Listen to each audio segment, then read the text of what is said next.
चलो एक बार बोलो मेरे साथ। काफ, गाफ, लाम, मीम, हमजा। अब काफ से आने वाला लफ्ज देखेंगे क्या है। तो सबसे पहले काफ। काफ से तस्वीर दी है किताब में, देखो पेज नंबर 17 पर। एक काला परिंदा, उसे क्या कहा जाता? चलो काफ से चल जाता कभी चुपचाप। कौवा। एक मिनट रुको। चल को नाम बोल दूंगा, चुपचाप बैठ जा, देख सामने आता है तो कौवा के आगे एक और परिंदा है, उसका नाम क्या है? कबूतर। ठीक है। उसके बाद है दूसरा गाफ। गाफ से क्या है?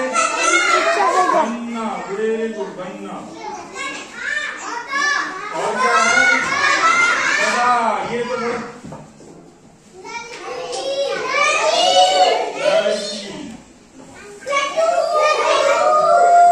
नाम से लड़की और लड्डू।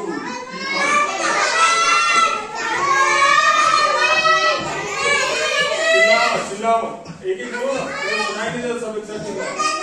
नीम से मगरमच्छ।